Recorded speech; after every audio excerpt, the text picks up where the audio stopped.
থমথমে রাজধানী, যান চলাচল কম, ট্রাফিক নিয়ন্ত্রণে শিক্ষার্থীরা কাজ করছেন। ঘটনাটি হচ্ছে 5ই আগস্ট 2024 সালের পর থেকে, অর্থাৎ 6ই আগস্ট থেকে রাজধানীতে থমথমে পরিস্থিতি বিরাজ করছিল। জীবনযাত্রা হয়ে পড়েছিল মন্থর।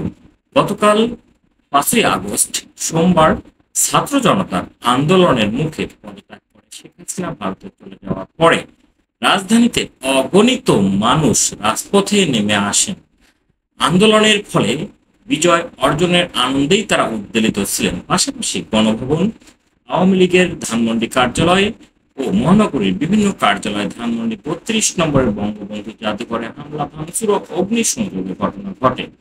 সেই সাথে রাস্তায় যানজটের সৃষ্টি হয়।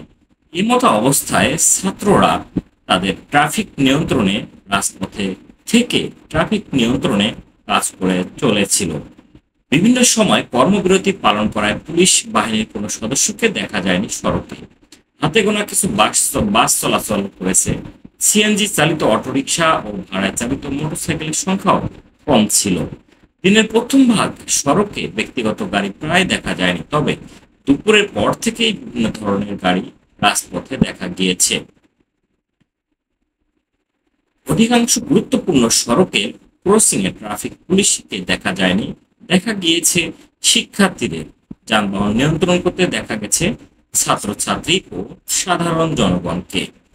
শিক্ষার্থীরা স্বতঃপ্রণোদিত হয়েই সেদিন সকল প্রকার যানবাহন নিয়ন্ত্রণে রাস্তায় কাজ করেছিল।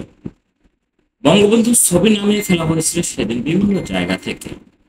ধানমন্ডি 5 নম্বর সড়কের 54 নম্বর বাড়ির সুধা সদনে দুর্বৃত্তরা সেদিন দুর্ঘটনা ঘটিয়েছিল।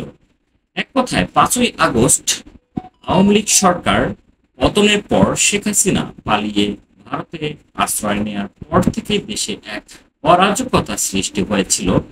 ঠিক সেই সময় ছাত্র জনতা, সাধারণ শিক্ষার্থী সহ ট্রাফিক নিয়ন্ত্রণে রাজধানীতে কাজ করেছে অবিরাম।